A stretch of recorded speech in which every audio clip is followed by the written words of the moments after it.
My name is Schofield. I am a patchwork and quilting teacher, and I co-own a patchwork shop called Stitch and Stuff, situated in Claremont, Cape Town. Welcome and enjoy making this wonderful single bed quilt with me.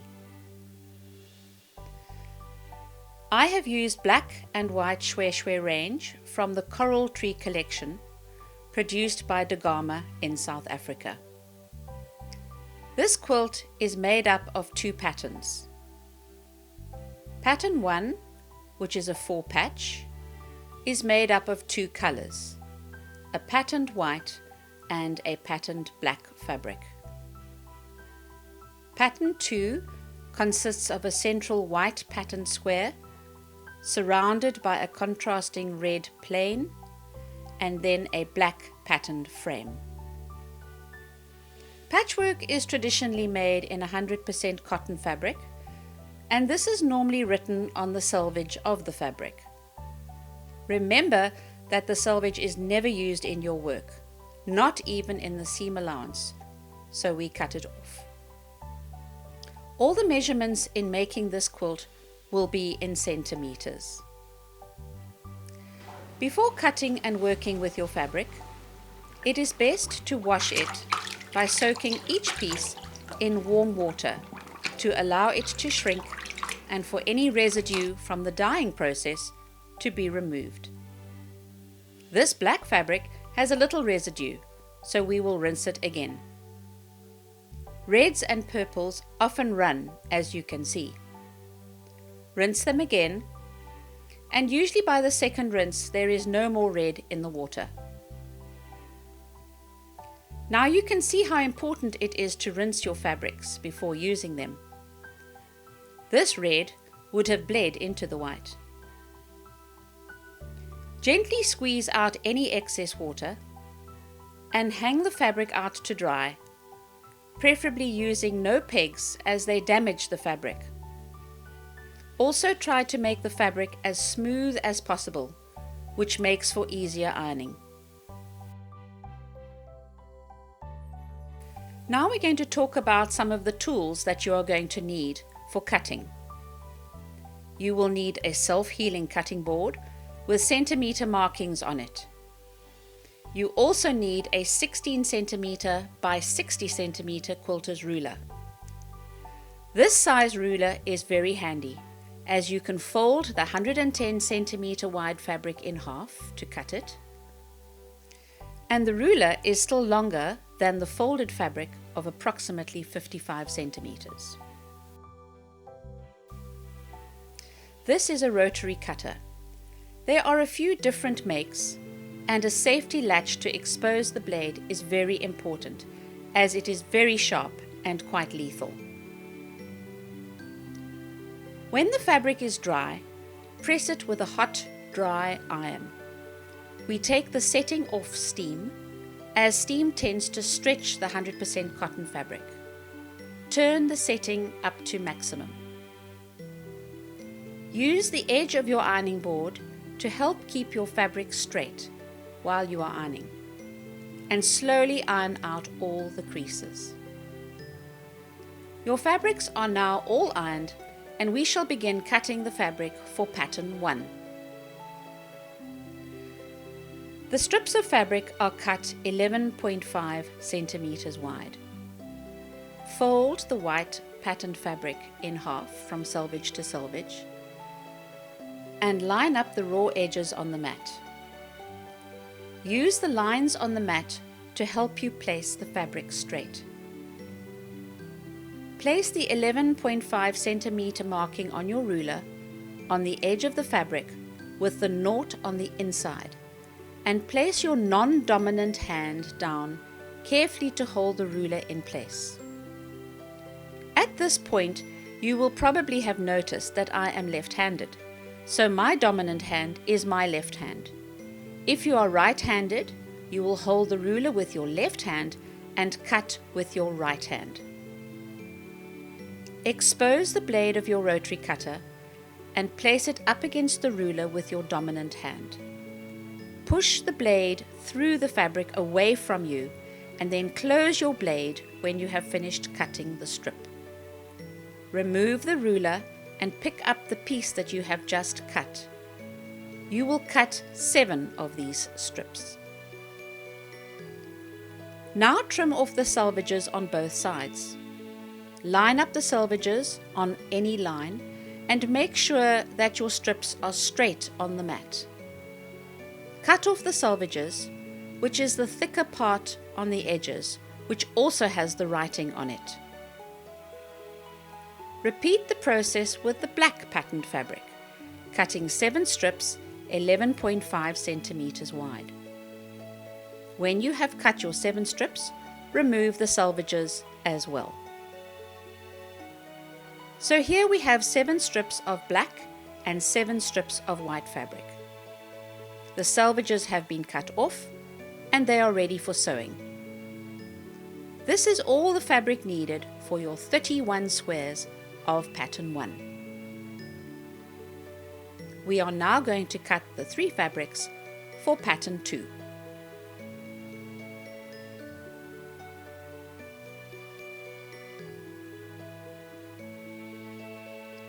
We shall start with the white patterned center fabric. Cut 4 strips of 11.5 centimeters in exactly the same way as you cut the strips for pattern 1. The red fabric is cut into 4 centimeter wide strips from selvage to selvage. You need to cut 19 strips altogether. Place the raw edge of your folded red fabric on the mat and using the same cutting technique, cut the 19 strips. Now place 8 of those 19 strips on the mat with the selvages over the knot line and use the lines on the mat to make the long strips straight.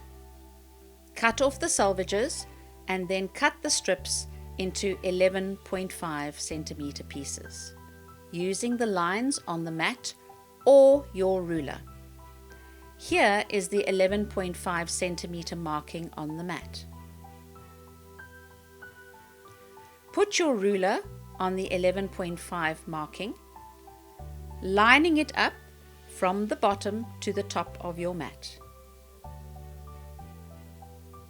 Cut up the line. Then cut on the 23 centimeter line. Then on the 34.5 centimeter line. Then on the 46 centimeter line. You should have 64 pieces of 11.5 centimeters altogether. Now place the 11 red strips left over on the mat with the selvages over the knot line and use the lines on the mat to make the long strip straight. Cut off the selvages and then cut the strips into 16.5 centimeter pieces.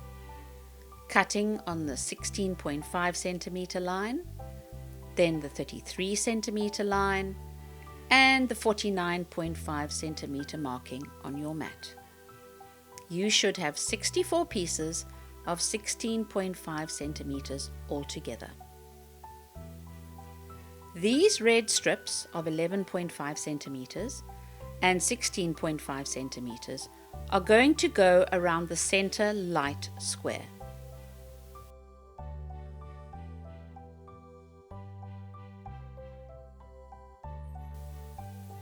The black pattern fabric is also cut into 4 centimeter wide strips from selvage to selvage. You need to cut 27 strips altogether. This fabric surrounds the red frame. Take 11 of these 4 centimeter long strips, trim off the selvages and cut them into 16.5 centimeter pieces. Using the same technique as the red, you should have 64 pieces of 16.5 centimeters.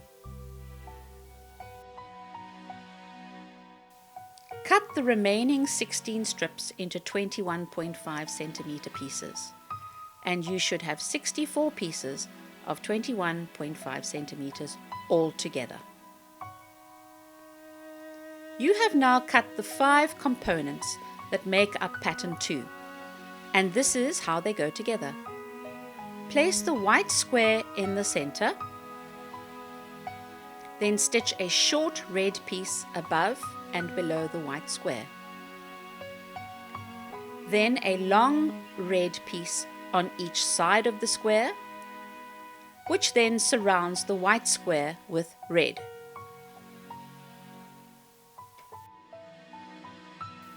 Then add on the 16.5 centimeter black strips above and below the red and white square, and then finally the long black strips on each side. Now we're going to start stitching. Let's start with the easy pattern 1. Take one dark strip and one light strip and place them together, right sides facing. Line up the raw edges on the side. You are going to stitch down the one side with your sewing machine. If you feel confident, you needn't pin. But if you're a little apprehensive, use dressmaker's pins, which have no glass or plastic heads. Place the pins across your fabric with the point over the edge. You can stitch over pins with no heads, but headed pins stop the sewing machine needle from stitching over them. You can also pin side on if you are worried. Sewing machines come with a universal presser foot, but you can also buy a traditional quilting 1/4 inch foot. You can sew your patchwork together with either of these feet, but remember to use the same foot throughout. I have used 100% grey cotton thread to go with the black, white and red fabric. Do not use a polyester or polycore, as your hot iron might melt the polyester thread. I have set my machine at 2.5 millimeters, which is the default setting on most sewing machines. If your machine has a manual setting, set it at 2.5. Place the 2 fabrics face to face under the foot and make sure that the first stitch goes into fabric. Drop the presser foot so that the fabric is just sticking out of the side of the foot. Stitch from the top to the bottom and then press the seam on the back of the joined strips over to the dark side. Turn it over with the right side on top and make sure that the seam is pressed open completely. Repeat this with all of the 7 strips of black and white stitched together.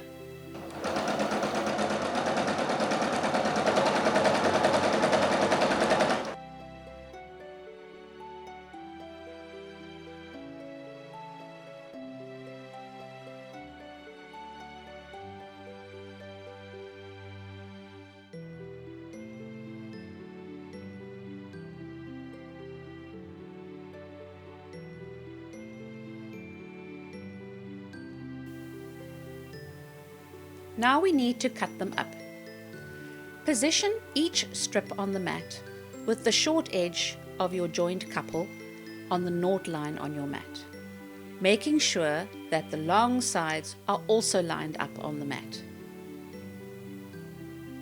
Using your rotary cutter and ruler, cut each couple into 11.5 centimeter pieces. Use either the numbers on your mat or on your ruler.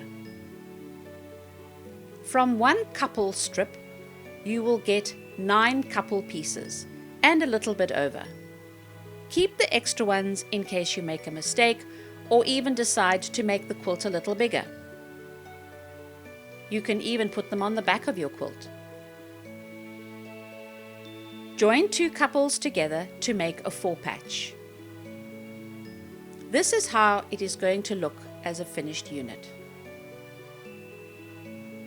Place them face to face on top of one another and make sure that the seams lock so that we know that they have lined up. I like to pin it through the seams on each side. so that the seams don't fold back when you are stitching. Then place another pin on the front section and one more on the back section. Making sure that your raw edges line up, stitch from top to bottom the width of your presser foot. You can do a little reverse at the beginning and the end if you would like to. You will notice that we didn't do it for the long strips. That was because we cut them up into smaller sections, so there was no need to. Remove the pins, and when you open it up, you will see that your join in the center is beautifully lined up.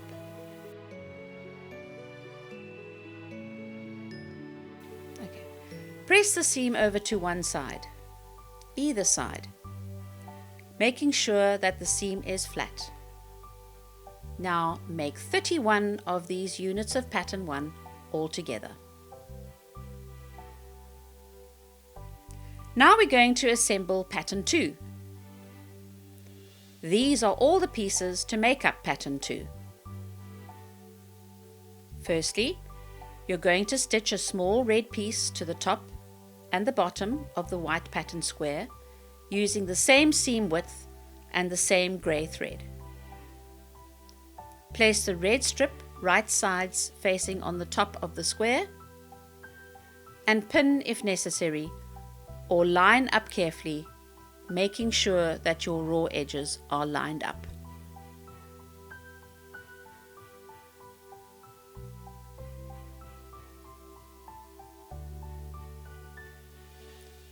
Stitch the top and bottom strips on, then iron the red strips, pushing them outwards.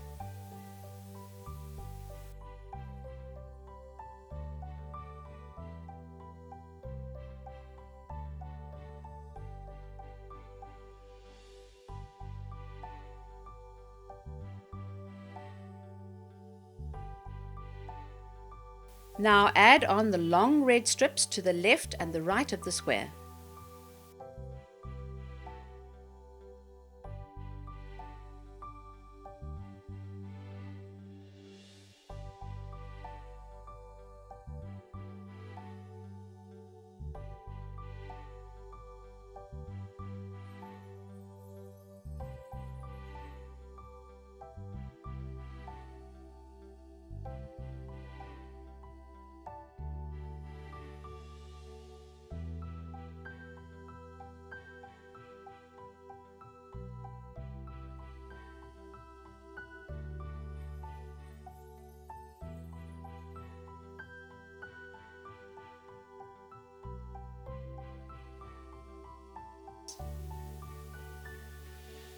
Now press the long red strips outwards. We are now going to put on the black strips, starting with the same sides as we did the red.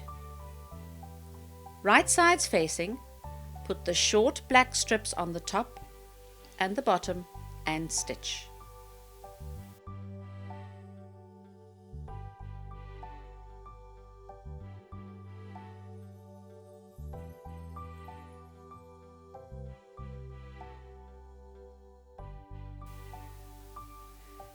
Then iron the black strips outwards.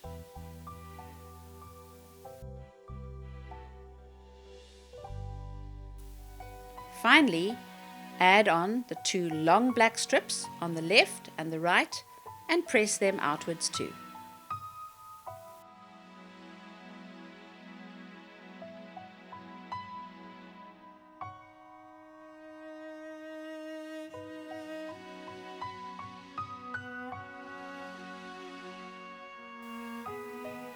You can sew the pieces together by doing production line stitching like this. Altogether, you should have 31 of pattern 1 and 32 of pattern 2, all made up and ready to join together. We are now going to join the squares together. Place 1 unit of pattern 2 on the left and 1 unit of pattern 1 on the right. Pattern 1 must have the black on the top left corner like this. Place them right sides facing and pin together, then stitch together to form a twosome.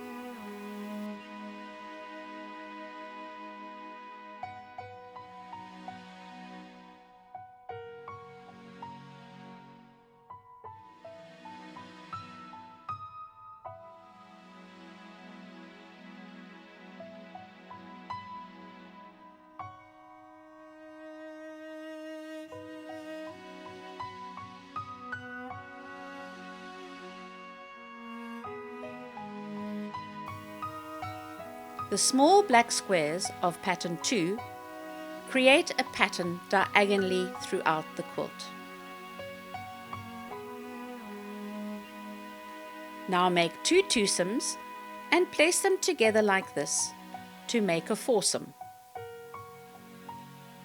Line up the 2 seams like we did before, except that we are now working with bigger units. You need to make 12 foursomes, and you will still have 7 twosomes and 1 unit of pattern 2 left over. Place 3 foursomes in a row and join together. Then add 1 twosome on the right hand side to make the whole strip 7 squares across and 2 squares down. Make 4 of these long strips, all exactly the same.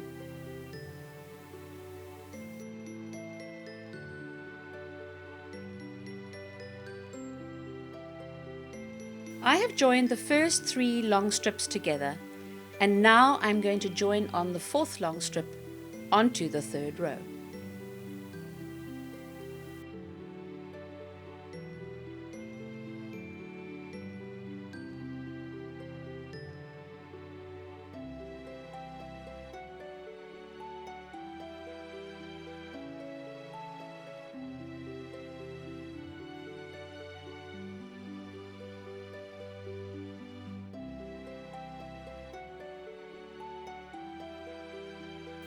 Finally join the last 3 twosomes together in one long line and add the last red square of pattern 2 on the right hand corner of the 9th row.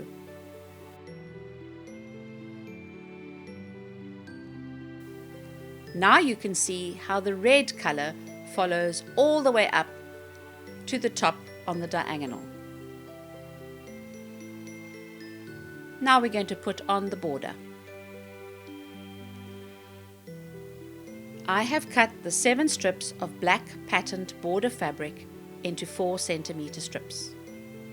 I have trimmed off the selvages and stitched them into one long line with the seams pressed over to one side. Pin a strip to the top and the bottom of the quilt center, and stitch using the same grey thread and the same seam width. Press the strips open and then add on the strips to the sides of the quilt, taking the fabric right up to the top and the bottom border strips. Pin and sew and finally press. The top of your quilt is now complete. We are now going to baste the quilt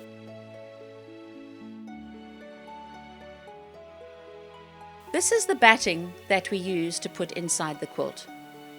So it is basically the insulation of the quilt with it in between the quilt top and the backing. I have used Loomtex, which is 135 centimeters wide.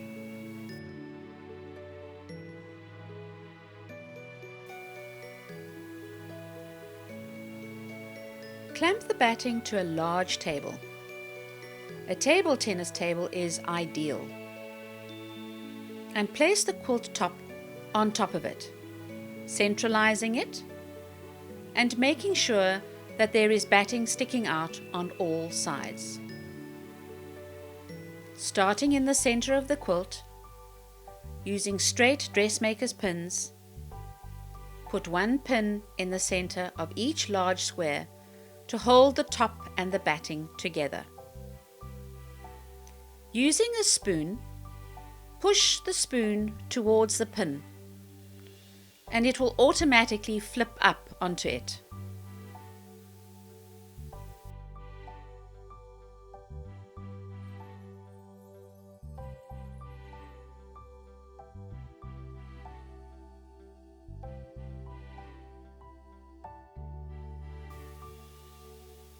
Centralize the pinned top on top of the backing. Then reclamp all 3 layers to the edge of the table.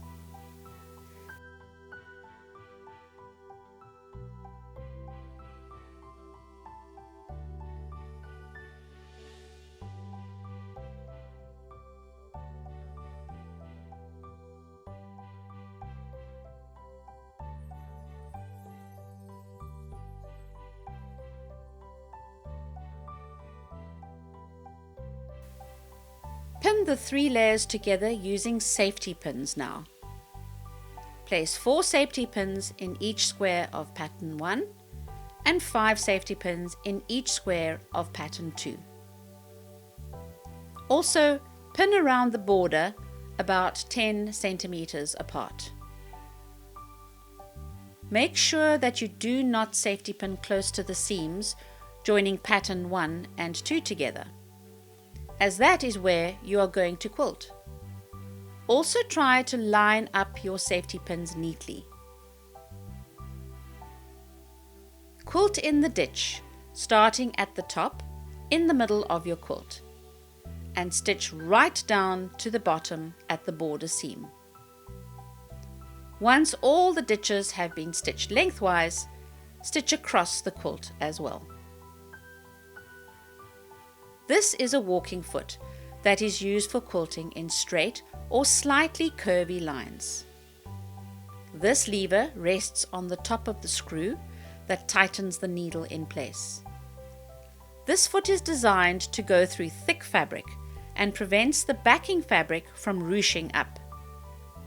It is made up of 2 pieces, one foot that glides over the fabric and the other which flattens the batting as you go, creating the dimpled effect.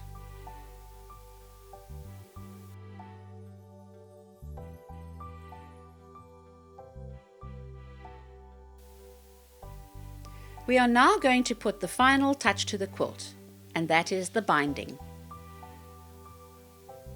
Cut 7 strips of red fabric into 7 centimeter wide strips. Trim off the selvages and join together in one long strip. Press the seams open and then fold the fabric in half precisely with the seams inside the fold. Stitch the binding around the circumference of the quilt and using the walking foot and the grey thread. Finally, lay the quilt upside down and fold the red binding over to the back and pin in place, making sure that you cover the sewing line with the red fabric.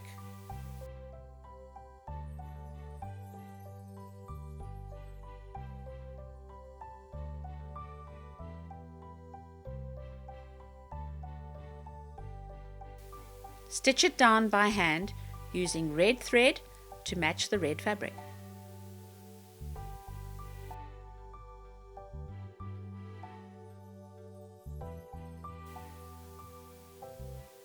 You have now completed your beautiful single bed quilt. Don't forget to put a label on your quilt.